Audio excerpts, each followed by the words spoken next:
ಎಲ್ಲರಿಗೂ ನನ್ನ ನಮಸ್ಕಾರಗಳು. ನೀವು ಆಧ್ಯಾತ್ಮದಲ್ಲಿ ಮುಂದುವರಿಯಬೇಕಾ? ಬ್ರಹ್ಮಾಂಡದ ಶಕ್ತಿಯ ಬಗ್ಗೆ ತಿಳಿದುಕೊಳ್ಳಬೇಕಾ? ಹಾಗಿದ್ದರೆ ಈ ವಿಡಿಯೋವನ್ನು ಕೊನೆಯ ತನಕ ನೋಡಿ. ಯಾರಾದರೂ ಹೊಸಬರು ನೋಡ್ತಾ ಇದ್ದರೆ ಪ್ಲೀಸ್ ಸಬ್ಸ್ಕ್ರೈಬ್ ಮಾಡಿ. ಇಂದು ನಾನು ಆಜ್ಞಾಚಕ್ರದ ಬಗ್ಗೆ ಹೇಳುತ್ತೀನಿ. ಈ ಆಜ್ಞಾಚಕ್ರವು ನಮ್ಮ ಹಣೆಯ ಮಧ್ಯಭಾಗದಲ್ಲಿ ಇರುತ್ತದೆ, ಅಂದರೆ ಎರಡು ಹುಬ್ಬುಗಳ ಮಧ್ಯದಲ್ಲಿ. ಇದು ಗಾಢ ನೀಲಿ ಬಣ್ಣದಲ್ಲಿ ಇರುತ್ತದೆ. ದಳಗಳು ಎರಡು. ಇಲ್ಲಿ ಗುರು ತತ್ವ ಕೆಲಸ ಮಾಡುತ್ತದೆ. ಗುರು ಅಂದರೆ ಜ್ಞಾನದ ಬೆಳಕು. ಇಲ್ಲಿ ದುರ್ಗಾದೇವಿ ನೆಲೆಯಾಗಿರುತ್ತಾಳೆ. ಇದರ ಬೀಜ ಮಂತ್ರ ಓಂ. ಈ ಆಜ್ಞಾಚಕ್ರವು ಬ್ಯಾಲೆನ್ಸ್ ಅಥವಾ ಆಕ್ಟಿವ್ ಮಾಡಿಕೊಳ್ಳಬೇಕಾದರೆ ಗುರುವಿನ ಮಾರ್ಗದರ್ಶನ ಬೇಕು. ಆಜ್ಞಾಚಕ್ರವು ಇಂಬ್ಯಾಲೆನ್ಸ್ ಆದಾಗ,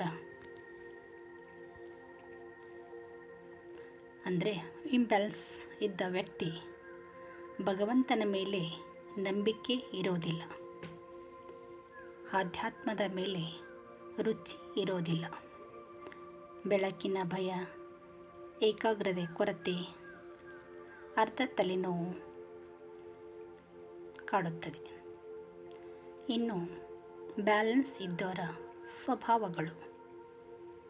ಬ್ಯಾಲೆನ್ಸ್ ಇದ್ದವರು ಹೇಗೆ ಇರುತ್ತಾರೆ ಅಂದರೆ, ಇವರು 100ಕ್ಕೆ 100ರಷ್ಟು ದೇವರ ಮೇಲೆ ನಂಬಿಕೆ ಇರುತ್ತದೆ.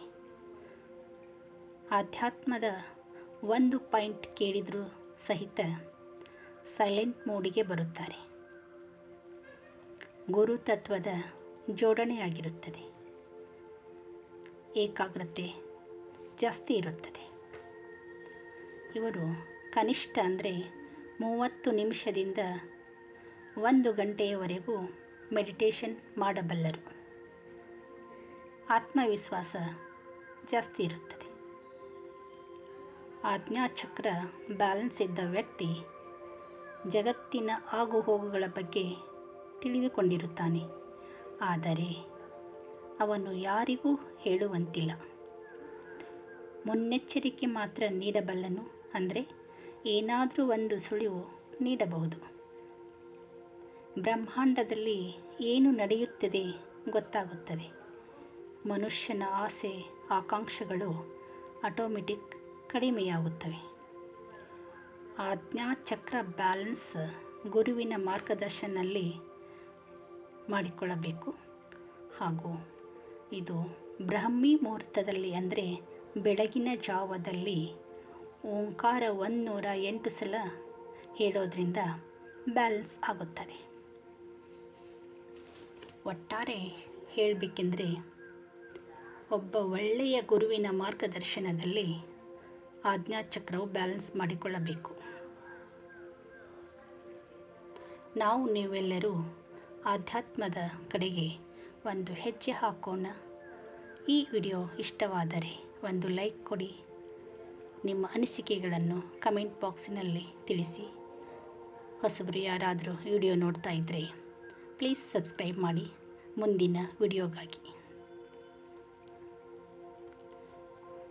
ನೀವೆಲ್ಲರೂ ಆ ಭಗವಂತನ ಕೃಪೆಗೆ ಪಾತ್ರರಾಗೋಣ. ಧನ್ಯವಾದ.